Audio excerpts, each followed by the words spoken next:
बोलो जगत गुरु भगवान की जय।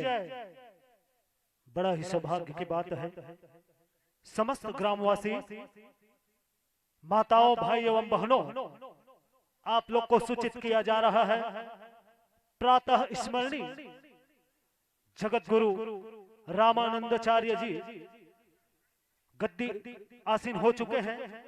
तो समस्त ग्रामवासी के माताओं, भाई एवं बहनों से मेरा अनुरोध है, जगत गुरु भगवान हमारे आज सम्मुख आए हुए हैं, जिनके दर्शन के लिए आप सभी से मेरा अनुरोध है, आप लोग अधिक से अधिक संख्या में आकर के अपने इस मानव जीवन को धन्य बनाने की अपार दया करेंगे। लीजिए, समय को ध्यान में रखते हुए स्वागत की कड़ी को यहीं पे विराम देते हुए आइए प्रातः स्मरणीय जगत गुरु भगवान की मुखारविंद से परमात्मा राम की पावन गाथा हम सब रसपान करेंगे। सभी माताओं, भाइयों, आप लोग से अनुरोध है, आप लोग शांति बनाकर रसपान करेंगे। बोलो जगत गुरु भगवान की जय।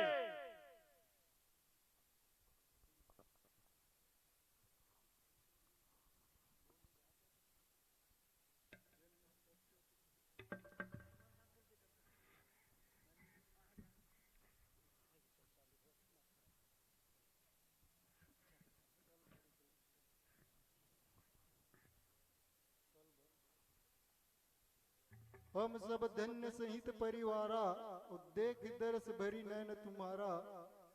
इन्हीं शब्दों के साथ श्री महाराज जी के चरण कमलों में बार बार कोटि कोटि नमन करते हुए श्री महाराज जी से निवेदन है, हम समस्त श्रोता समाज को श्री राम कथा की अमृत वर्षा करने की कृपा करेंगे।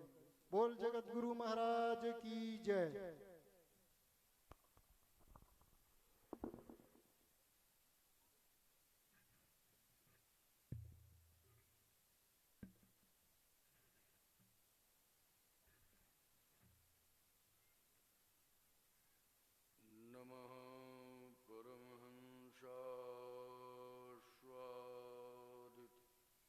चरण कमल चिन्ह मकरंदाय भक्त जन मानस निवासाय श्री रामचंद्राय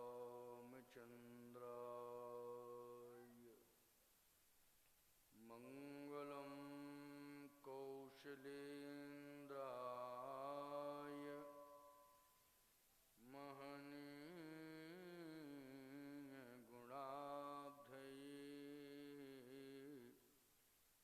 चक्रवर्ती तनूजाय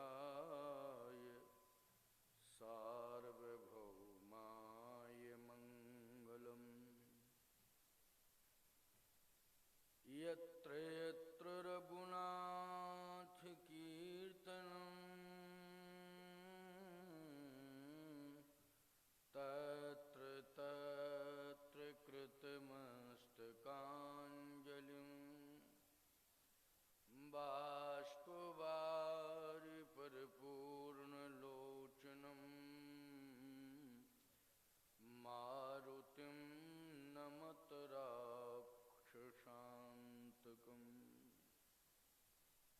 सीतानाथ समारम्भाम् रामानन्दार्य मध्यमाम् अस्मदाचार्य पर्यन्ताम् वन्दे गुरु परम्पराम्। श्री राम जय राम जय जय राम। श्री राम जय राम राम। श्री राम जय राम जय जय राम। श्री राम जय। श्री राम जय राम जय जय राम। श्री राम राम श्री राम जय जय राम श्री राम जय राम राम श्री राम जय जय राम श्री राम सच्चिदानंद भगवान की श्री अयोध्यानाथ भगवान की श्री कामदनाथ भगवान की श्री चित्रकूट धाम की श्री सीताराम नाम भगवान की श्री हनुमान जी महाराज की सनातन धर्म की भारत माता की जय जय सीताराम नमः पार्वती पतये हर हर महादेव।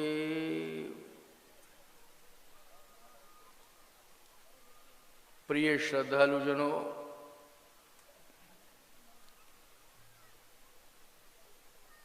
इस कोरोना महामारी के बाद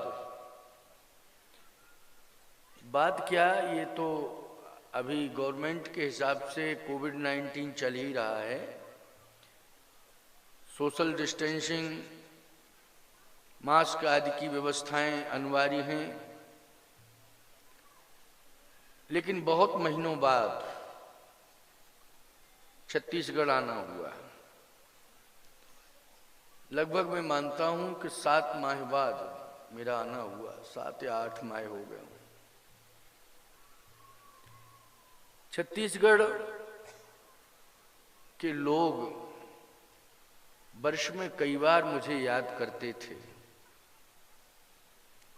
और इस बीच में बहुत बार लोगों के फोन पहुंचे कि महाराज जी कैसे दर्शन होगा, कैसे आप आएंगे, किस तरह से कथा सुनने को मिलेगी। मैंने कहा भगवान की कृपा होगी तो सब कुछ होगा, भगवत कृपा से ही सब कुछ संभव है। ये दैवीय प्रकोप है। भले ही ये वायरस चीन से आया हो, चीन माध्यम बन गया, क्योंकि किसी न किसी को अपयश तो मिलेगा ही मिलेगा, और अपयश उससे मिलता है जब देवी आपदा आती है और जिसके माध्यम से आती है, जो अपयश का पात्र होता है, तो ये समझ लेना चाहिए कि उसके पुण्य नष्ट हो गए, तभी अपयश का पात्र बना। तो ये समझ लो कि चीन अपयश का पात्र बना, उसके पुण्य सत्कर्म नष्ट हो गए। चीन की सीमा में, चीन के अंदर ही मानसरोवर आता है। पहले भारत में ही था मानसरोवर, लेकिन इस समय वो चीन में है, तिब्बत में है मानसरोवर। मानसरोवर जिसमें स्नान करने से मुक्ति मिलती है, लेकिन कहीं अगर चीन प्रतिबंध लगा देता है कि हम मानसरोवर में स्नान नहीं करने देंगे, क्योंकि उसकी दुष्टता चरम सीमा पर है, उसकी सीमा के अंदर ही मानसरोवर आता है। काश अगर वो कहीं ये मना करता है कि हम मानसरोवर में स्नान नहीं करने देंगे, तो मेरा विश्वास है भारत में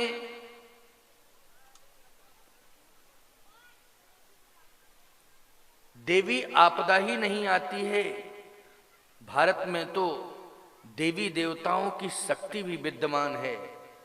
भारत को विजयी बनाने के लिए, सफलता दिलाने के लिए कहीं ना कहीं देवी देवताओं का योगदान है, ये मानना चाहिए। प्रत्यक्ष रूप से नहीं तो अप्रत्यक्ष रूप से वो शक्ति दिखाई नहीं देती है, लेकिन शक्ति काम कर रही है। तो जिस तरह से हम भारतवासियों ने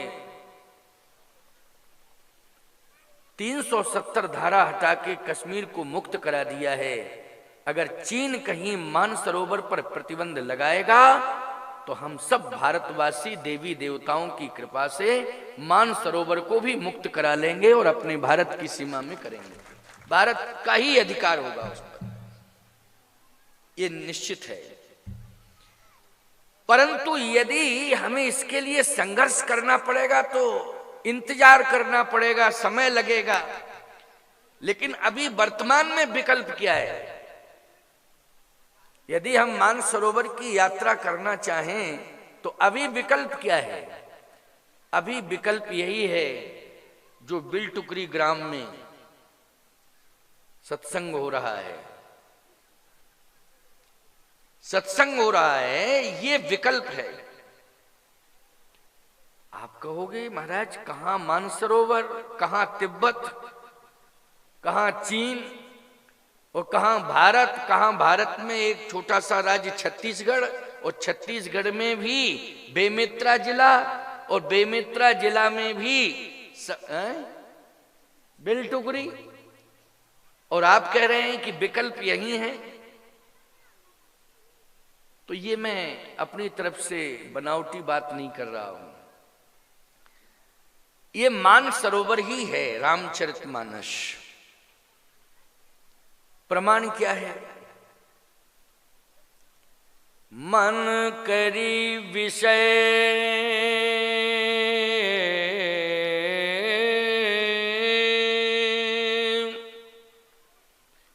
अनल बन जरई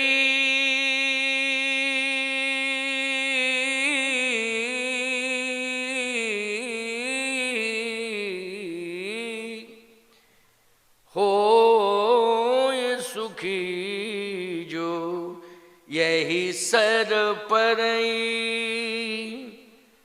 होए सुखी जो यही सर परई। सर मानी सरोवर। तो आप कहोगे महाराज ये सरोवर है लेकिन मान सरोवर कहाँ है? भाई सरोवर तो है लेकिन मान सरोवर। अच्छा एक बात बताओ, मान सरोवर कैसा लगता है? जो लोग मानसरोवर की यात्रा किए होंगे वो जानते होंगे, और जो नहीं किए होंगे उन्होंने कभी कभी टेलीविजन आदि में देखा होगा या पढ़ा होगा। मानसरोवर में कौन रहता है? मानसरोवर में हंस रहते हैं। सबसे ज्यादा हंस कहां मिलते हैं? मानसरोवर में रहते हैं कि नहीं? हंस रहते हैं, हंस विहार करते हैं। अच्छा वो हंस मोती चुनते हैं, उनकी पहचान है क्या कि मोती चुनते हैं। अगर कोई श्वेत वर्ण का पक्षी, श्वेत रंग का पक्षी आपके तालाब में विचरण कर रहा हो, या 2, 4, 10, 20 पक्षी विचरण कर रहे हो, तो आप लोग यही सोच लोगे कि ये मानसरोवर है हमारा गांव का तालाब, इसमें ये सब जितने भी हैं पक्षी वो हंस के रूप में हैं। तो रंग से कोई हंस बन जाएगा क्या? मैं तो नहीं मानता हूं। रंग से ये पहचान होगी कि ये हंस है, यही पक्षी हंस है। श्वेत वर्ण के तो श्वेत कलर के बहुत पक्षी हैं, वो लोग हैं कि नहीं, लेकिन सब हंस नहीं है। उनको हंस कैसे कहोगे? हंस की पहचान है कि हंस मोती चुनता है, मोती के अलावा वो कुछ भी नहीं चुनता है। भूखों मर जाएगा लेकिन मोती जब तक उसे नहीं मिलेगा तब तक वो ग्रहण नहीं करेगा, मोतियों को ही ग्रहण करता है। ये हंस की पहचान है। केवल रंग ही पहचान नहीं है, उसका आहार भी पहचान है कि उसे जब तक मोती नहीं मिल जाएगा तब तक वो भूखा रह जाएगा। मर भी जाएगा, लेकिन मोती जब तक नहीं मिलेगा तब तक वो आहार नहीं बनाएगा, किसी भी अन्न दाने को आहार के रूप में स्वीकार नहीं करेगा, उसे चाहिए मोती। मोती मिलते कहां हैं? कहा मानसरोवर में। मोती कहां मिलते हैं? हर सरोवर में मोती नहीं मिलते हैं, मानसरोवर में मोती मिलते हैं। असली हंस का दर्शन यदि करना है तो मानसरोवर जाइए, वहां असली हंस मिलेंगे आपको, मोती चुनते हुए दिखाई भी देंगे। आप कहो महाराज ये सारी बातें यहां के लिए तो असंभव है, वहां संभव हैं, जो चीन की सीमा में मानसरोवर है। लेकिन बिल टुकरी और छत्तीसगढ़, एक छोटे से गांव में, छत्तीसगढ़ राज्य के छोटे से गांव में कहां हंस आएंगे, कहां सरोवर होगा और कहां मोती आएंगे? ये तो सारी बातें आप कथा में कह लो और हम सुन लें, और आप आश्रम जाओ चित्रकूट, हम अपने अपने घर जाएं। नहीं नहीं, उदास होने की आवश्यकता नहीं है, उदास मत होना। ये ग्रंथ रामायण ये कृति नहीं है, दिखाई जरूर कृति के रूप में दे रही है, ये परमात्मा राम की आकृति है, लेकिन कृति के रूप में परिणित हुई है। ये राम का चरित्र है, एक एक शब्द जो चौपाइयों में है वो महामंत्र के रूप में है। वो ये ग्रंथ परमात्मा की आकृति है, लेकिन कृति के रूप में प्रकटित हुई है। और एक बात बतावें आपको कि देखने के लिए तो कोई देखने वाला ये कह सकता है कि ये बहुत बड़ी पुस्तक है, ये साधारण पुस्तक नहीं है। देखने वाले कह सकते हैं ये बहुत बड़ी पुस्तक है, भाई हम मानते हैं कि ये बहुत बड़ी पुस्तक है, लेकिन ये पुस्तक भी नहीं है, ये विश्व की समस्याओं के समाधान के लिए बहुत बड़ा मस्तक है, लेकिन पुस्तक के आकार में प्रकट हुआ है ये ग्रंथ। इसलिए ग्रंथ आकृति में केवल पुस्तक के रूप में है, लेकिन वास्तव में यदि देखा जाए तो ये पुस्तक नहीं है, ये समस्याओं के समाधान के लिए मस्तक है। ये आकृति नहीं है, ये परमात्मा की ही, ये कृति नहीं है, ये परमात्मा की आकृति है। लेकिन बात यह है सरोवर कैसे? सरोवर में व्यक्ति स्नान करता है, सरोवर में जल बहुत होता है, अपरिमित जल होता है, लेकिन प्यारे थोड़ा बहुत तालाब में जल हो, थोड़ा बहुत, तो उस जल में हाथी प्रवेश नहीं करेगा। थोड़े जल में वो कीचड़ में फंस जाएगा, क्योंकि जहां थोड़ा जल होता है उसमें कीचड़ ज्यादा होता है, जल कम होता है, तो हाथी प्रवेश नहीं करता है।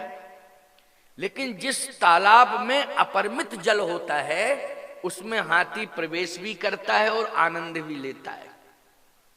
बोलो लेता है कि नहीं आनंद? क्योंकि उसमें जल बहुत होता है और आनंद पूर्वक वो स्नान करता है। हाथी विशेष रूप से जंगल में आनंद लेता है। कहां लेता है? जंगल में। उसे बहुत आनंद मिलता है, स्वतंत्र होता है वो जंगल में। जब उससे जंजीरों से बांध दिया जाता है और महावती का अंकुश उसके ऊपर आ जाता है तो वो परतंत्रता महसूस करता है। लोग भले ही गणेश जी समझ करके उसकी आरती उतारें, लेकिन अंदर से वो हाथी परतंत्र होता है और परतंत्रता महसूस भी करता है, और पर्याप्त आहार उसे किसी दिन भी प्राप्त नहीं होता है, क्योंकि थोड़े बहुत आहार से काम चलेगा थोड़ी। हाथी को तो जंगल चाहिए पूरा, तब वो तृप्त होगा। लेकिन ये हाथी की बात मैं क्यों कह रहा हूं, सरोवर की बात मैं क्यों कह रहा हूं, बार बार मैं मानसरोवर की बात क्यों कह रहा हूं? शायद वो सब तुमसे संबंधित बातें हैं, तुम्हारे जीवन से जुड़ी हुई बातें हैं। पहली बात तो ये है कि यहां पर राम कथा जो हो रही है, ये रामचरितमानस पर आधारित कथा हो रही है, ये रामचरितमानस सरोवर है, और सरोवर में भी मानसरोवर के रूप में प्रतिष्ठापित है।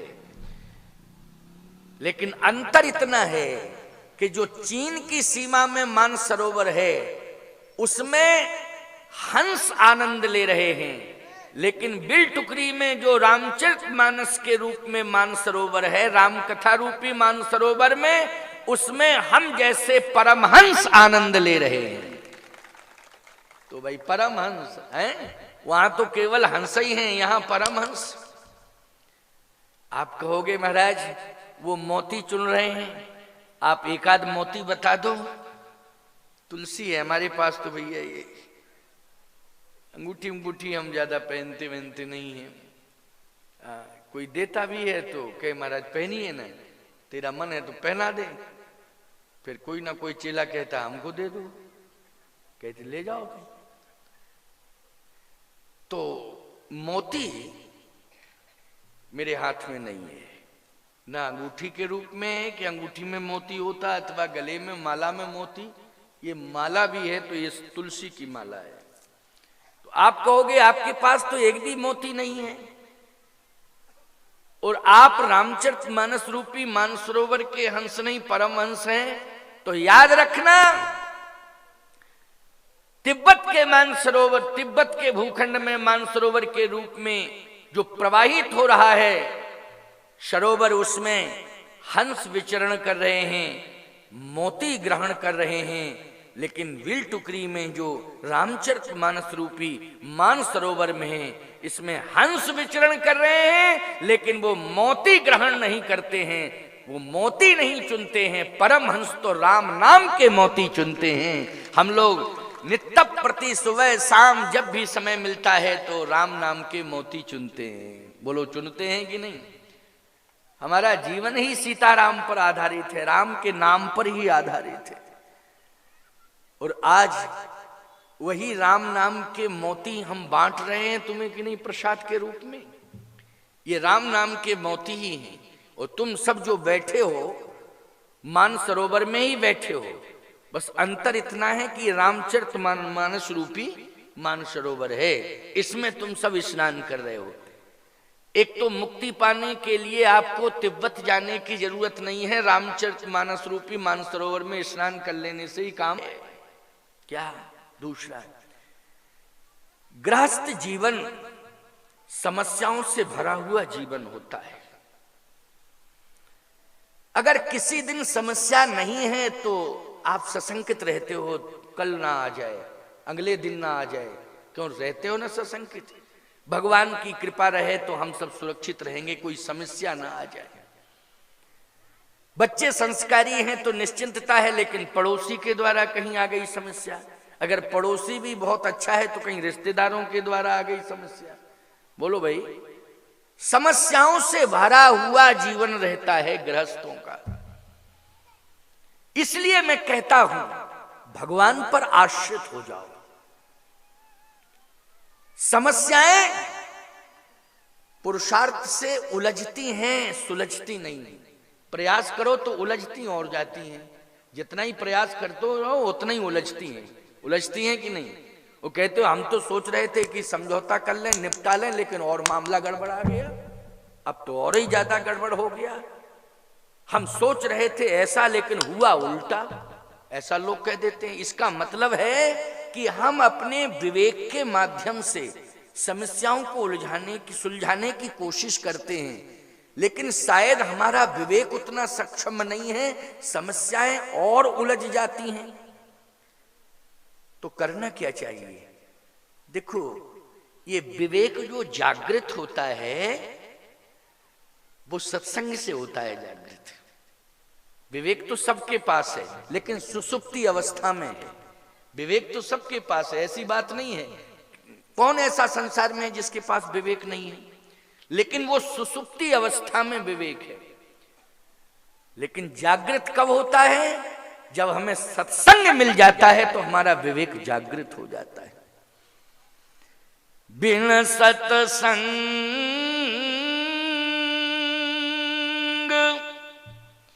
विवेक न होई,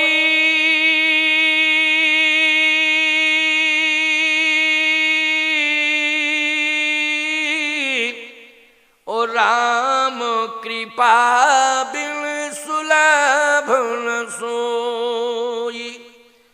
बिन सत्संग विवेक न होई। विवेक जागृत कब होगा? बोले सत्संग के माध्यम से। आपका विवेक जागृत हो रहा है, कभी ऐसी बात सुनाई दे जाएगी, चाहे मातृ शक्ति सुन ले, चाहे भ्रातृ शक्ति सुन ले, ऐसी बात सत्संग में सुनने को मिलेगी कि आप आश्चर्यचकित हो जाएंगे। और अंदर की जो समस्याएं होंगी वो सब सत्संग में ही सुलझना शुरू हो जाएंगी। सत्संग अवश्य ही करना चाहिए, सत्संग में अवश्य ही जाना चाहिए, सत्संग अवश्य सुनना चाहिए। मैं धनीराम वर्मा को साधुवाद दे रहा हूं, आशीर्वाद दे रहा हूं, जिन्होंने अपने पुत्र के पुत्र, क्यों भाई नाती हुआ, नाती तो कहा जाएगा, नाती के जन्म के उपलक्ष्य में ये सत्संग का आयोजन रखा। इस सत्संग के प्रेरणा स्रोत पंकज रामायणी रहे। इन्होंने प्रेरणा दी कि सत्संग कराइए। देखो सत्संग सुनते सुनते ये रामायणी हो गए, वक्ता हो गए। ये सत्संग का प्रभाव है। मूक होए वाचाल पंगु चढ़े गिरिवर गहन। ये देखो हमारे धर्म सभा के सब सदस्य बैठे हैं। संरक्षक के रूप में दयालदास जी स्वयं बैठे हैं, अध्यक्ष के रूप में रामनाथ जी और हमारे संरक्षक लतेल सिंह जी ठाकुर, सूरज प्रसाद तिवारी जी और भी सदस्य। ये सब जो है धर्म सभा जो मैंने गठित की थी आज से लगभग मुझे लगता है 17-18 साल हो गए होंगे, 20वां साल है, 20वां वर्ष है। 20 वर्ष पहले मैंने धर्म सभा का गठन किया था। उस समय मेरे नेतृत्व में इन सभी ने संरक्षकत्व स्वीकार किया था, संयोजकत्व स्वीकार किया था। और आज वो धर्म सभा गांव गांव में यत्र तत्र सर्वत्र, जैसे जंगलपुर के सदस्य आए हैं, इस वर्ष जंगलपुर में होना है धर्म सभा। गत वर्ष भी हुआ था आयोजन, इस बार भी, गत वर्ष भी जंगलपुर में हुआ था आयोजन, इस वर्ष भी होगा। तो वो सब सदस्य आए हैं, काफी लोग माल्यार्पण कर रहे थे। ये सब क्या है? ये सत्संग का ही तो प्रभाव है। शायद इतने लोगों को धनीराम जी ने नहीं बुलाया हो, जंगलपुर से इतने लोग आएंगे उतने, लेकिन सुन के आए सब। ये किसका प्रभाव है? ये सत्संग का प्रभाव है। बेटा बेटी का विवाह होता बिना निमंत्रण के कोई नहीं आता। कौन आता भाई? बेटा बेटी का विवाह होता तो बिना निमंत्रण के कोई नहीं आता। अरे भाई आप नाती के जन्म दिवस पर कोई खान पान का आयोजन रखते तो बिना निमंत्रण के कोई नहीं आता, लेकिन आपने नाती के जन्मदिन पर सत्संग रखा तो बिना ही बुलाए सब बड़े बड़े लोग चले आए कि हमें सत्संग सुनना है। ये विशेषता सत्संग की है, ये सत्संग की विशेषता है। और छोड़ो, ये हमारे कथा के प्रेमी धर्म सभा के और आप सब भी धर्म सभा के सदस्य हो। मैं ये नहीं मानता हूं कि केवल नवागढ़ से ही धर्म सभा प्रारंभ हुई तो उतने ही लोग होंगे। जो भी जगत गुरु की धर्म सभा का श्रोता बन गया वो धर्म सभा का सदस्य बन गया। वो कहीं का भी रहने वाला हो, वो सदस्य बन गया। आप सब 10-20 किलोमीटर से आए चल के सत्संग को सुनने के लिए, लेकिन हम तो सीधे चित्रकूट से चले आ रहे हैं, तीर्थ छोड़ के आ गए। वो लोग आए कि नहीं आए? आप कहो स्वामी जी आप आए होंगे तो कुछ आशा लेके आए होंगे, आपका सम्मान होगा, विदाई दक्षिणा। अरे कोरोना में विदाई दक्षिणा का महत्व कि प्राण बचाने का महत्व? ये बताओ क्यों भाई? ये इधाई विदाई की कीमत है कि प्राण की कीमत है? बोलो जल्दी। लेकिन नहीं, सावधान। सत्संग से इतना प्यार है मुझे, इतना प्रेम है, इतना प्रेम है कि सबके प्राण रक्षक श्री हनुमान जी हैं और कथा के प्रथम श्रोता श्री हनुमान जी हैं। हम तो हनुमान जी पर विश्वास करके आए कि कथा में हनुमान जी जरूर पहुंचेंगे और जहां हनुमान जी होंगे वहां कोरोना हमारा कुछ भी नहीं बिगाड़ सकता है, ना हमारे श्रोताओं का कुछ बिगाड़ सकता है। हमें हनुमान जी पर विश्वास है।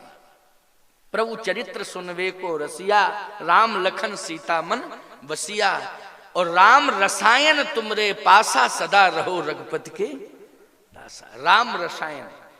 आज विश्व की धरती पर कौन ऐसा डॉक्टर है जिसने अभी सफल वैक्सीन तैयार कर दी हो? सब कह रहे साहब वहां पर वैक्सीन बन गई, उस देश में बन गई, इस देश में बन गई। अरे बन गई है, बटने भी जा रही हैं, लेकिन सबसे बड़ा रसायन हनुमान जी के पास है कि नहीं? सबसे बड़ा रसायन हनुमान जी के पास है। कोरोना से भी ज्यादा खतरनाक बीमारी मेघनाद ने लक्ष्मण जी के ऊपर छोड़ी थी। वीर घातनी छाण सुसांगी तेज पुंज लक्ष्मण लागी। बोलो ऐसी शक्ति छोड़ी कि कोरोना से तो ऑक्सीजन दे के कुछ ना कुछ, क्यों भाई, बचाया जा सकता था, कुछ औषधियां दवाइयां कुछ ना कुछ करके, प्रयास करके। लेकिन इस ऐसी शक्ति मेघनाद ने छोड़ी कि कोई ऑक्सीजन ही काम नहीं करता हो। लेकिन बोलो भाई, खोज के हनुमान जी संजीवनी बूटी लाए। खोज के लाए कि नहीं लाए? वो खोज के लाए और समय से लाए और लक्ष्मण जी को उपलब्ध करा दिया। लक्ष्मण जी उठ बैठे, लक्ष्मण हर्षाई, और मेघनाथ के बाप को चुनौती दे दी। अब तुम में कितनी ताकत थी, क्या बिगाड़ लिया तुमने? प्रयास तो एड़ी चोटी का पसीना पूरा बाप बेटे ने, खानदान ने, सबने कर लिया, लेकिन कुछ बिगाड़ पाए? अच्छा बोलो, किसकी दम थी? ये हनुमान जी की थी। ये ताकत किसकी थी? हनुमान जी की थी। इसलिए कथा के रसिया हनुमान जी हैं और जरूर पहुंचते हैं। बस अंतर इतना है कि तुम्हें दिखाई नहीं दे रहे, लेकिन बैठे हैं। हमें विश्वास है कि वो बैठे हैं, कथा सुन रहे हैं, और जहां वो होंगे वहां किसी प्रकार की कोई महामारी अपना प्रभाव नहीं दिखा सकती है। इसलिए निश्चिंत रहो। और अब धीरे धीरे धीरे धीरे ये महामारी दूर होती जा रही है, दूर होती जा रही महामारी। तो आओ, हंस और परमहंस, ये राम नाम के मोती परमहंस चुनते हैं, आनंद लेते हैं। लेकिन समस्याओं से भरा हुआ गृहस्थ जीवन होता है।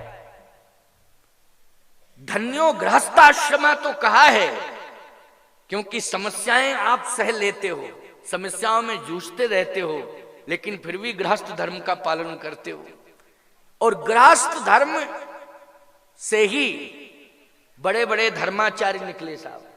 क्यों भाई? गृहस्थ धर्म से ही धर्माचार्य निकले। चाहे वो वैष्णव परंपरा के आचार्य हों, चाहे शैव परंपरा के आचार्य हों, खड़ दर्शन में किसी भी परंपरा के आचार्य हों, निकले तो वो गृहस्थ धर्म से ही। परंतु प्यारे, एक बात आपको बताएं, ये गृहस्थ धर्म में, गृहस्थी में समस्याएं बड़ी बड़ी हैं। गृह कारज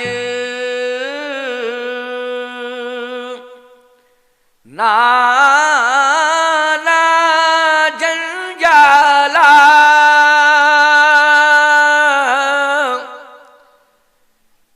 ते अति दुर्गम शैल विशाला। गृह कारज नाना जंजाला, ऐसा जंगल झंझावादों का, उलझा हुआ जंगल झंझावादों का, और इसमें भी पर्वत जो हैं वो बड़े बड़े समस्याओं के पर्वत हैं। इतने बड़े पर्वत समस्याओं के खड़े हैं कि उनको डहाने की कोई कोशिश करे तो वो डहते नहीं हैं, ऐसे अचल हो गए। लेकिन प्यारे, तुम्हारे पास एक उपाय है। एक सज्जन कहने लगे, महाराज जी, जब गृहस्थी में इतना झंझट रहता है तो फिर व्यक्ति गृहस्थी को छोड़ता क्यों नहीं? गृहस्थी को छोड़ देना चाहिए। सिद्धार्थ ने, राजा सिद्धार्थ ने गृहस्थी को छोड़ा था, और फिर वो गौतम बुद्ध बन गए, भगवान बन गए कि नहीं बन गए? छोड़ के तो आए थे, गृहस्थी छोड़ के आए थे। क्यों भाई, आए थे कि नहीं आए थे? मैं एक बात आपको बता दूं, छत्तीसगढ़ की भूमि पर धर्माचार्यों में सबसे ज्यादा धर्म सम्राट करपात्री जी महाराज आए छत्तीसगढ़ में। और उस समय आए वो जब छत्तीसगढ़ में बड़ी दुर्गम यात्रा है, दुर्गम मार्ग थे साहब, कहीं जाने का कोई साधन नहीं, बड़ी मुश्किल में गांव में पहुंचा जा सकता था। ऐसी स्थिति में उस महापुरुष ने छत्तीसगढ़ के साधारण से साधारण गांव में जाकर धर्म का प्रचार किया। और ये सारे देश में चर्चा का विषय है कि वो सबसे ज्यादा छत्तीसगढ़ में जाते थे। और ये बहुत पिछड़ा हुआ भी था छत्तीसगढ़, जंगल था, बहुत घना जंगल था। लेकिन आपको ये मालूम होना चाहिए उनका जन्म उत्तर प्रदेश के प्रतापगढ़ जनपद में हुआ था। एक गांव है, उस गांव का स्मरण नहीं हो पा रहा मुझे कि क्या नाम है, वहां महाराज जी का जन्म हुआ था, जिला प्रतापगढ़। महाराज जी भी तो गृहस्थी का त्याग करके आए थे। गृहस्थी का त्याग करके वो आए और ऐसे सन्यासी बने, ऐसे सन्यासी बने प्यारे, कि उन्होंने सनातन धर्म की कीर्ति पताका को जब से फहराया, उनका शरीर तो चला गया लेकिन उनके नाम पर सनातन धर्म की पताका फहर रही है। वो भी तो एक गृहस्थ परिवार से निकल के आए थे। हम लोग भी किसी गृहस्थ परिवार से निकल के आए हैं, और जो भी धर्माचार्य आ रहे हैं वो भी गृहस्थ परिवार से निकल के आ रहे हैं। जो क्रांतिकारी थे, देश को जिन्होंने आजाद कराया बलिदानी दे करके, वो भी तो एक गृहस्थ परिवार से निकल के आए। लेकिन उनको गृहस्थी से उतना प्यार नहीं था जितना देश से प्यार था।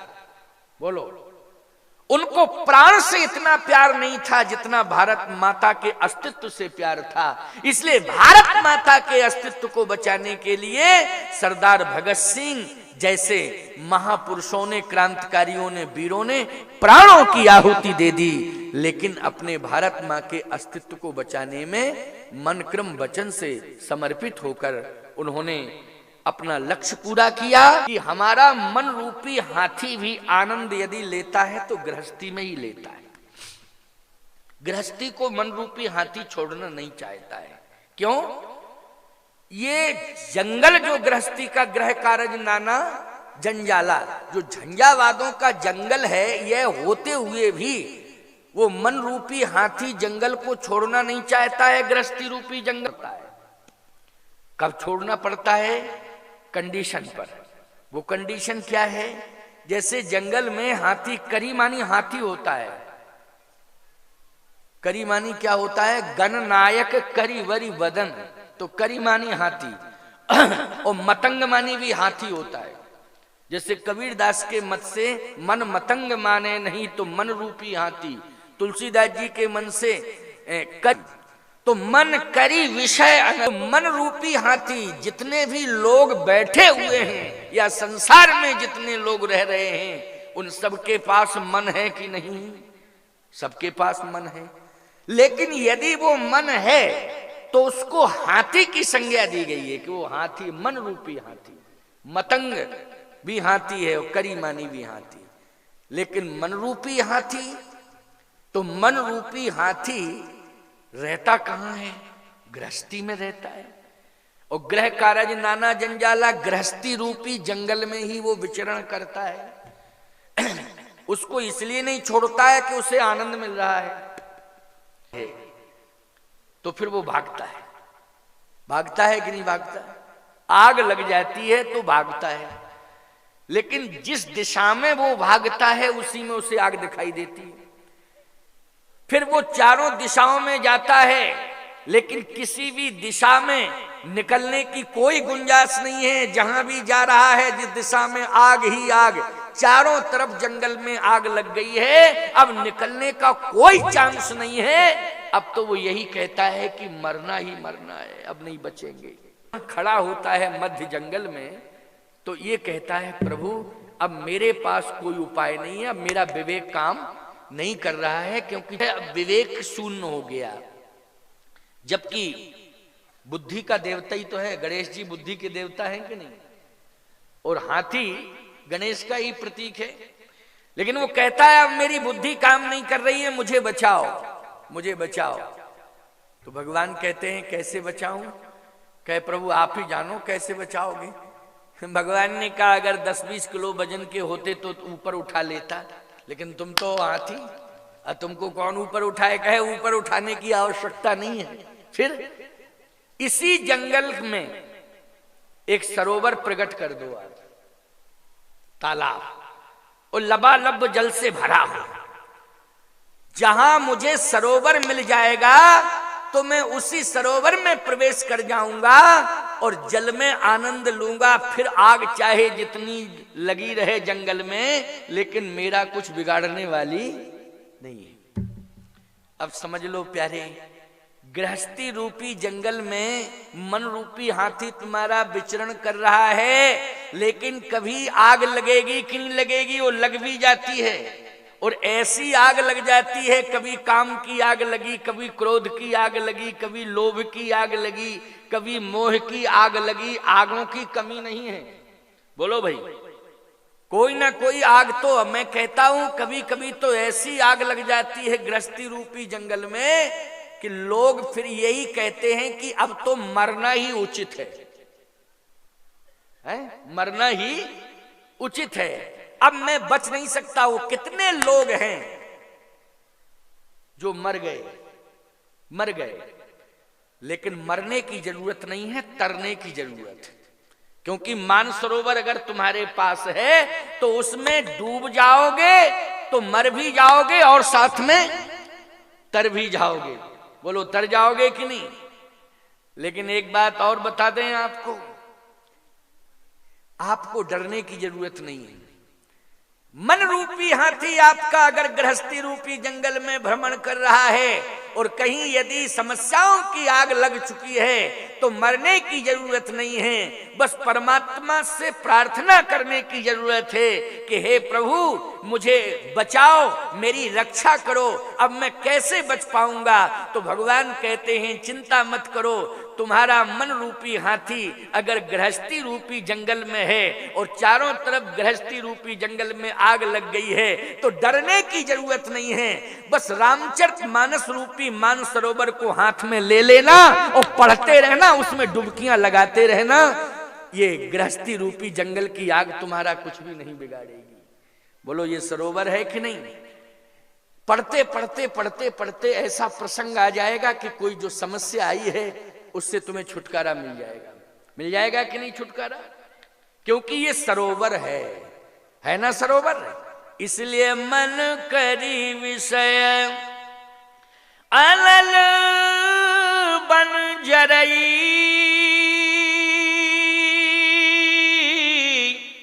होय सुखी जो यही सर परई। इसलिए इसी सरोवर में स्नान करो। आज बड़ा सौभाग्य है। मुझे लगता है कि धनी राम जी ने प्रभु प्रेरणा से ऐसा संकल्प लिया। बच्चे का जन्म, नाती का जन्म हुआ और सत्संग का आयोजन। सत्संग का आयोजन तो बहुत होते हैं, जन्मदिन विभिन्न प्रकार से लोग मनाते हैं, लेकिन सत्संग के माध्यम से ये खुशी मनाना, इसका मतलब है कि स्वरूप है। और जिस बालक के जन्मते ही रामचरितमानस की कथा के संस्कारों का उसमें प्रवेश कराया जा रहा है, तो मुझे विश्वास है कि भगवान राम की विशेष कृपा उस बालक के ऊपर रहेगी और वो प्रभु राम का विशेष कृपा पात्र माना जाएगा। जहां संत की वाणी से उसके बालक का बार बार स्मरण हो रहा है, कितना भाग्यवान बालक है वो, है? भगवान राम का कृपा पात्र है, संतों का आशीर्वाद पात्र है। राम का जन्म अयोध्या में हुआ, राम जी का जन्म अयोध्या में हुआ, लेकिन कौन राम हुए हैं? बोले व्यापक ब्रह्म निरंजन निर्गुण विगत विनोद और सो अज प्रेम भगतिवश कौशल्या की गोद। कहा प्रेम भक्ति के कारण वो ब्रह्म तो निर्गुण है, लेकिन वो सगुण बनकर के कौशल्या की और भक्ति के कारण आया। आया कि नहीं आया? वो भगवंत आया। और आज हम यहाँ बिलटुकरी में प्रेम और भक्ति के कारण ही तो प्रभाव प्रत्यक्ष रूप से दिखाई भी। और आगे हम कार्यक्रम में थे, एक वहीं पास में ही एक नदी गांव जगह है गोविंद नगर, यूट्यूब से प्रसारण भी चल रहा था। देखिए वो सिस्टम पूरा यहाँ भी आ गया है। वहीं से मेरे साथी तो एक जंगल में, हरिशंकरी माँ जंगल में थी, लेकिन था मंच बन गया है सत्संग के लिए। उसी के तो 4 किलोमीटर वहां से रावतपुरा धाम है, गोविंद नगर भी नाम है उसका। होगी छोटा एकदम गांव नहीं है, 5-7 नहीं है, नगर पंचायत। और एक आस्था मंच उसका उद्घाटन हुआ, एक आश्रम भी बनने जा रहा है। तो मैं वहां से यात्रा करते हुए आया लगभग वहां, और मंच से सीधा अपनी गाड़ी में बैठा और चलता ही आ रहा हूं। अब देखिए कितना मेहनत करके आया है। नहीं तो सोच लेता कि चलो क्या जाना और क्या, अब फिर देखेंगे, मना कर दो, ये वो तमाम बातें। लेकिन नहीं, एक बार भी मन में ऐसा भाव नहीं आया कि दूर बहुत पड़ रहा है और कल वापस फिर होना है, क्या जाना। नहीं, यही लगा रहा कि नहीं, वचन दे दिया है पहुंचना है, वचन दे दिया है पहुंचना है। ड्राइवर से मैं बार बार कह रहा था, भैया 2 ड्राइवर हैं मेरे साथ में। मैंने कहा भैया गाड़ी चलाओ लेकिन सावधानी में चलाओ, लेकिन पहुंचाना है। तो कहे महाराज आप बैठे हैं। तो सीधी सी बात यह है कि संत स्वयं आ जाएं तो ये भक्ति और प्रेम का प्रभाव है। उन जैसा तपस्वी कौन हो सकता है। लेकिन मैं ये बात कहता हूं कि यहां जो सत्संग हो रहा है, यहां प्रेम महोत्सव में शामिल हो गए। संत जब आते हैं तो होता क्या है, संतान तो आती ही रहती है। अरे ये तो क्रम है संसार का, संतान आना। क्यों भैया बोलो, है क्रम कि नहीं? पूछा जाए कि संतान क्यों आती है तो उसमें ज्यादा तर्क वितर्क की आवश्यकता नहीं है, वंश चलाने के लिए। क्यों भैया यही कहते हो नहीं महाराज, वंश चलाने के लिए। लेकिन मैं एक बात कहता हूं कि ये तो संसार का क्रम ही चला आ रहा है कि संतान आती है और संतान वंश चलाती है। लेकिन सत्य तो ये है प्यारे कि संतान आवे, लेकिन संतान के आते ही पीछे पीछे संत आ जावे। तो बोलो ये भक्ति प्रेम का प्रभाव है कि नहीं? और पीछे पीछे संत आ गए कि नहीं आ गए? लेकिन संत जब आते हैं किसी गृहस्थ परिवार में तो उसके आने का तात्पर्य क्या है, इस पर विचार करना है। तो रामचरितमानस में वो स्पष्ट वर्णन आया है कि जब संत आते हैं तो आने से होता क्या है। एक एक बात सुनना माताओं बहन बेटियों बहुत ध्यान से, क्योंकि सबके घर में संतान आती है। सबको चाहिए कि ऐसी संतान आवे कि संत पीछे पीछे चले। रामायण ही प्रमाण है। भगवान राम का जन्म हुआ साहब अयोध्या में, खुशियां मनाई गई। दशरथ जी ने सुना तो दशरथ पुत्र जन्म सुन काना,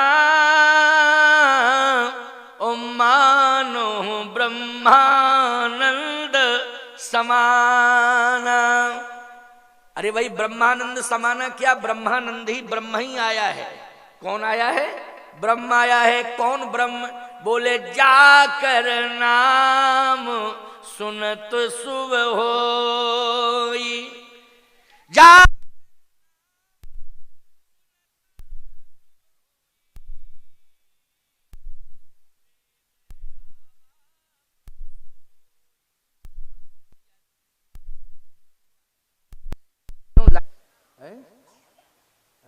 तुम बैठे रहो वहीं पर, नियंत्रण रखो। ऑपरेटर हो भाई, हो सकता है। क्या है इन लोगों की आदत है कि साउंड से सुन तो बोलेंगे ही बोलेंगे, इसके पीछे कहां तक बैठे रहें। क्यों भाई, हम तो बोलते रहते, हमें कोई दिक्कत नहीं थी। लेकिन तुम लोगों की आदत जो है ये है कि थोड़ा सा साउंड में प्रवचन हो। क्यों भाई, ध्वनि विस्तारक यंत्र के माध्यम से मिलेगा। ऐसा प्रसंग आने वाला है। जाकर नाम सुनत शुभ होई, मोरे ग्रह आवा प्रभु सोई।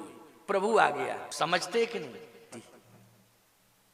कोई है ही नहीं, आगे कौन चलाएगा घर द्वार वंश। इसका मतलब है संतान चाहिए। क्यों भाई, चाहिए कि नहीं? क्या चाहिए?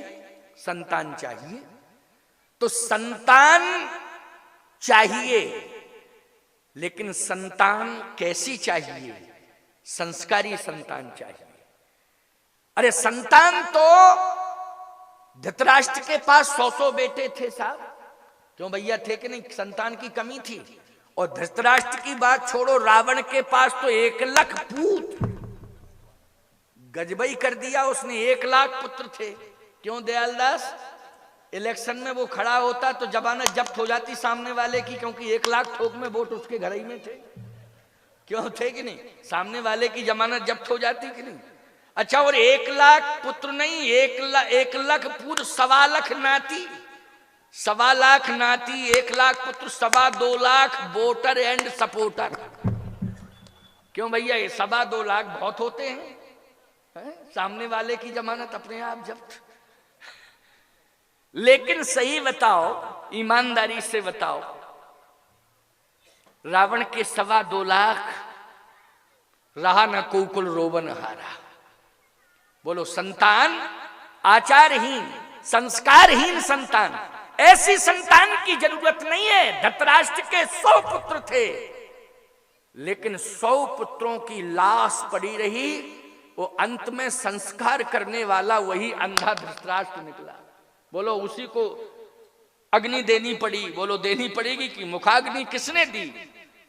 पुत्रों की लाश को जलाने वाला कोई नहीं था, बाप ने ही जलाया। जिसने जन्म दिया उसी ने जला दिया। अंत में तड़प तड़प करके वो भी मर गया। बोलो, मर गया कि नहीं? इसलिए मैं कहता हूं कि संतान होना बहुत बड़ी बात नहीं है, संतान का आ जाना बहुत बड़ी बात नहीं है, संतान को जन्म देना बहुत बड़ी बात नहीं है, संतान को संस्कार देना ये सबसे बड़ी बात है। और आज संस्कारों का श्री गणेश हो गया कि नहीं? संस्कारों का श्री गणेश, ये मंच संस्कारों का मंच है कि नहीं? ये श्री गणेश हो गया। दशरथ जी महाराज ने ब्रह्मानंद और परमानंद की अनुभूति की। राम है क्या? वशिष्ठ जी ने कहा था, दशरथ ये राम कौन है? बोले, जो आनंद सिंधु सुख राशि, उसी करत त्रैलोक सुपासी, सो सुख धाम राम असनामा, अखिल लोक दायक विश्रामा। ये वो राम है, अखिल लोकदायक विश्रामा। चलो, ये तो राम है, लेकिन तुम सब राम के दास हो। बोलो, हो कि नहीं? तुम सब क्या हो? राम के दास हो। राम के द्वारा ही तुम्हें सबको आनंद मिल रहा है। लेकिन ऐसा आनंद जो पुत्र ब्रह्म ही पुत्र बन के आया, ऐसा ब्रह्म मिला कैसे दशरथ जी को? बोले, तपस्या के द्वारा मिला कि संत की कृपा से मिला, आशीर्वाद से मिला? बोले, तपस्या को किसने देखा? लेकिन ये दुनिया ने देखा कि संत ने आशीर्वाद दिया। और आशीर्वाद देने वाले थे वशिष्ठ जी। बोलो, थे कि नहीं? तपस्या किसने देखी? अरे ये तो शास्त्रों ने कहा है कि वो मनु के रूप में थे, नैमिषारण्य में तपस्या किए। लेकिन जब दशरथ जी महाराज गुरुजी का आशीर्वाद लेने गए तो दुनिया ने देखा कि नहीं देखा? समाज ने देखा, अयोध्या वासियों ने तो देखा ही है ना कि दशरथ जी जा रहे हैं। और दशरथ जी कहां जा रहे हैं? बोले, गुरु ग्रह गए, गुरु ग्रह गए तुरंत महिपाला, और चरण लागी करी विनय विशाला, निज दुख सुख सब गुरु ही सुनायु, तब वशिष्ठ बहु विधि समझायु, धरहु धीर हुई है सुतचारी, त्रिभुवन विदिति भगति भय हारी। अंतर क्या दिखाई दे रहा है? अंतर इतना है कि दशरथ जी संतान नहीं हुई थी, राम जी नहीं हुए थे, तब गुरु जी के पास गए थे। और गुरुजी ने पुत्रेष्टि यज्ञ किया तो उस यज्ञ के माध्यम से वो ब्रह्म जो है बेटा बन के आया, ये अंतर। लेकिन यहां क्या दिखाई दे रहा है? यहां दिखाई ये दे रहा है कि संतान जो हुई है वो प्रारब्धानुसार हुई है, ठीक है ना? किसके कारण हुई है? प्रारब्धानुसार हुई। लेकिन संस्कार देने के लिए जगत गुरु को बुलाया गया, बुलाया गया कि नहीं? अच्छा, अब जगत गुरु को बुलाया गया तो वहां पर अयोध्या में पुत्रेष्टि यज्ञ हुआ था, लेकिन यहां ज्ञान यज्ञ प्रारंभ हो गया। ये ज्ञान यज्ञ, इसको ज्ञान यज्ञ कहते हैं। वो लोग कहते हैं कि नहीं कहते हैं ज्ञान यज्ञ? आप कहोगे स्वामी जी ज्ञान यज्ञ में क्या स्वरूप है? ज्ञान यज्ञ का केवल प्रवचन करना ही ज्ञान यज्ञ है? यज्ञ में वेदी बनती है, वेदी बनती है, फिर साकल्य तैयार करके उसमें मंत्रों के साथ आहुतियां डाली जाती हैं, तब यज्ञ का स्वरूप बनता है। ज्ञान यज्ञ में तो केवल प्रवचन करते रहो, सुनते रहो, बस यही ज्ञान यज्ञ? नहीं नहीं, यहां भी वेदी बनाई गई है। आप कहो कौन सी वेदी? एक साथ सारे लोग एक जगह बैठे हैं कि नहीं बैठे, इसको कहते हैं समन्वय की वेदी। ये समन्वय की वेदी है प्यारे। वैसे तो कोई किसी के पास बैठना नहीं चाहता, और बैठना भी चाहता है तो फिर ये कोविड-19 महामारी में और सोशल डिस्टेंसिंग में दूर। क्यों भाई? ऐसी कंडीशन में लोग कहते हैं भैया बुला जरूर रहे हो लेकिन हम नहीं आ पा रहे हैं क्योंकि इस समय कारण है, ये कारण है। लेकिन सही बताओ, तुम सब दौड़ आए कि नहीं? सुन करके ही दौड़े चले आए, और दौड़े चले आए हो तो ये वेदी पर बैठ गए हो। और ये वेदी, जैसे वेदी का एक आकार प्रकार होता है इतने बाई इतने की वेदी, ऐसे ये सत्संग भवन का भी एक टेंट लगा करके आकार प्रकार बनाया गया है, इसको हम वेदी ही कहते हैं। बस अंतर यही है कि वो यज्ञ वेदी है लेकिन ये समन्वय की वेदी है, सत्संग स्थल समन्वय की वेदी मानी जाती है। तो समन्वय की वेदी पर आप सब बैठे हो। अच्छा, अब साकिल्य, साकिल्य किसे कहेंगे? तो याद रखना प्यारे, ये जितने भी हमारे शब्द हैं इसी से साकिल्य का निर्माण हो रहा है। जो शब्द निकल रहे हैं ये शब्द भक्ति परक शब्द हैं। बोलो है कि नहीं भक्ति परक शब्द? और वहां वशिष्ठ जी ने साकिल्य के साथ में भगति सहित मुनि आहुति दीने। तो ये जितने भी शब्द निकल रहे हैं इनमें भक्ति का संचार हो रहा है। तो ये भक्ति की साकल्य है प्यारे। लेकिन मंत्र कौन से हैं? बोले मंत्र महामणि विषय व्याल के, मैतत कठिन कुअंक भाल के। जब मानस की चौपाइयों के माध्यम से, मंत्र वाणी के माध्यम से प्रस्फुटित होता है तो प्यारे उस समय भक्ति की साकल्य निकलती है। और जब भक्ति की साकल्य पड़ती है ज्ञान यज्ञ में, तो आप जानते हो उस समय हमें प्राप्त कौन होता है? बोले उस समय हमें निश्चित रूप से परमात्मा राम की प्रत्यक्ष कृपा सत्संग के माध्यम से प्राप्त होती है। इसलिए प्रभु राम की कृपा बोलो प्रत्यक्ष रूप से प्राप्त हो रही है कि नहीं? राम की कृपा, आप कृपा पात्र हो गए। ये ज्ञान यज्ञ की महिमा है। किसकी महिमा है? ज्ञान यज्ञ की महिमा है। अब राम जी जब बड़े हो गए तो भगवान राम बड़े हुए तो याद रखना क्या मिला श्री राम को? बोले गुरु जी के द्वारा ज्ञान मिला। तो ऐसा ज्ञान मिला कि गुरु की महिमा भगवान ने स्वयं बताई अपनी वाणी से, कि गुरु के आने से, संत के आने से, जगत गुरु के आने से होता क्या है, ये भगवान ने महिमा बताई। यही महिमा तुम सुनो कि होता क्या है। अभी तो भगवान राम सत्संग सुनने के लिए गुरुजी के पास जाते थे। गुरु गृह गए पढ़न रघुराई, अल्पकाल विद्या सब पाई। गुरुजी के यहाँ जाते थे पढ़ने के लिए। लेकिन गुरुजी के यहाँ प्रवचन सुनते सुनते, उपदेश सुनते सुनते, भगवान श्री राम यद्यपि हैं भगवान लेकिन नर लीला कर रहे हैं। इसलिए नर लीला में प्रभु श्री राम ने सारी दुनिया को ये बताया कि गुरुदेव अगर पधार जाएं घर में, आंगन में, तो होता क्या है? बोले क्या होता है? राम जी बोले मैंने जो अनुभव किया है वही होता है। बोले क्या अनुभव किया आपने? कहे गुरु आगमन सुनत रघुनाथा,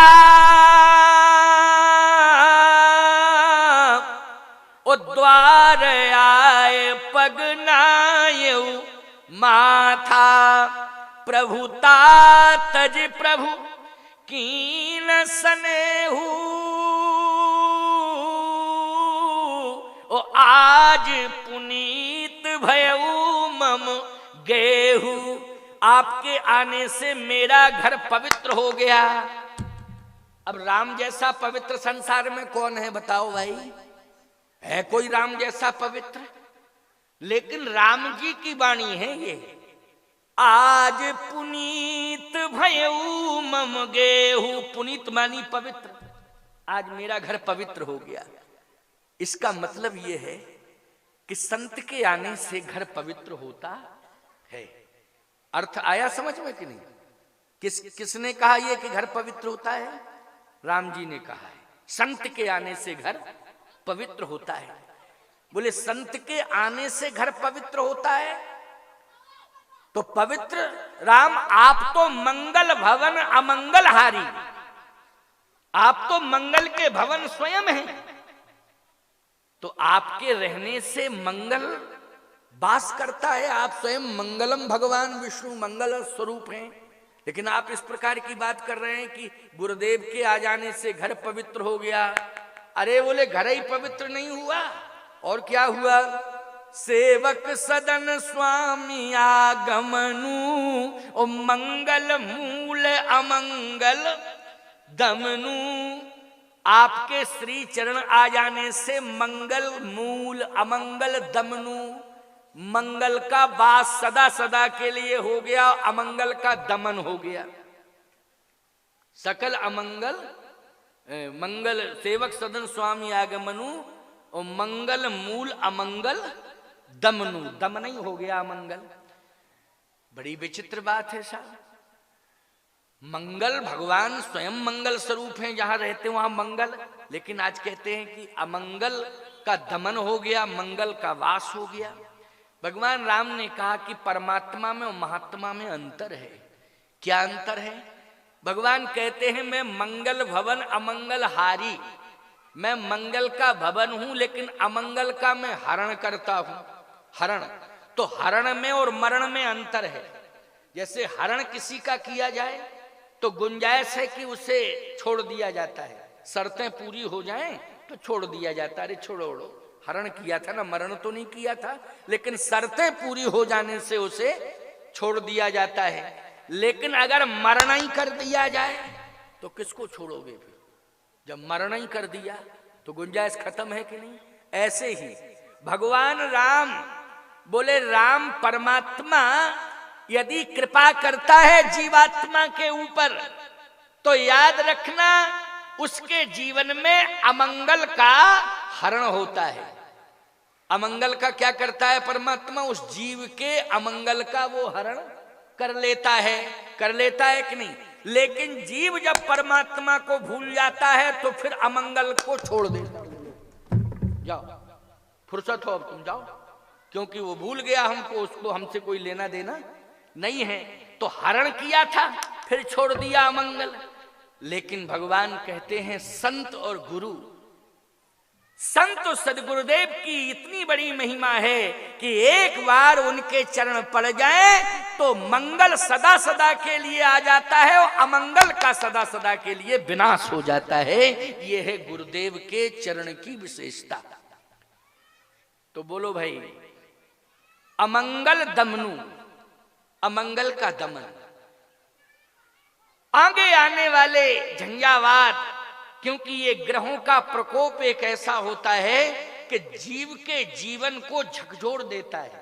बोलो, झकझोर देता है ना, जब ग्रह प्रतिकूल होते हैं तो झकझोर देता है। लेकिन याद रखना, गुरु की कृपा अगर बनी रहे तो निश्चित रूप से ग्रह उसका कुछ भी नहीं बिगाड़ सकते हैं। क्योंकि गुरुदेव का अनुग्रह उसके ऊपर हो जाता है, इसलिए प्रतिकूल ग्रह भी कुछ बिगाड़ नहीं सकते हैं। इसलिए मैं कह रहा हूं कि जो बालक का जन्म हुआ है वो बालक, और उस बालक के जन्मोत्सव में जितने लोग भक्त लोग श्रद्धालु पधारे हैं, मैं विश्वास के साथ कह रहा हूं, रामचरितमानस को प्रमाणित करके कह रहा हूं और आत्मविश्वास के साथ कह रहा हूं कि आज तक जो भी मैंने तप किया है उस तप को आप सबके लिए, उस बालक और बालक के सहित जितने लोग उत्सव में आए हुए हैं उन सबको मैं समर्पित करता हूं अपनी तपस्या को, कि कभी भी ना बालक के जीवन मंगल अब कभी होगा ही, परमात्मा पूरा कर और परम शक्ति समेत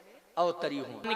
लेकिन सत्संग इसलिए अत्यधिक प्रसन्नता। आजकल लोग केक काटते हैं, क्यों? केक क्या कुछ होता है ऐसा? वो मिठाई उठाई का आकार बना के और फिर कहते हैं इसको काटो। अच्छा एक बात बताओ, ये काटने छांटने वाली परंपरा है जन्मदिन में क्या? पहले सेव काट, न केक काटना, दीपक जलाना चाहिए जिससे प्रकाश, ज्ञान यज्ञ के माध्यम से बुद्धि का को भाई, ये ज्ञान सूर्य है। मंच पर जो मैं प्रवचन दे रहा हूं ये कौन सा है? ज्ञान रवि, इसको कहते हैं ज्ञान रवि। लेकिन जहां भवन में उगता है, सूर्य कमरे में उगता है और सूर्य मैदान में दीप प्रज्वलित करो, और सत्संपरा बहुत बहुत बड़ा कार्य कर दिया है। अगर न किए होते तो कहां से आशीर्वाद मिल जाता? बोलो भाई। इसलिए बहुत अच्छी बात। अब अमंगल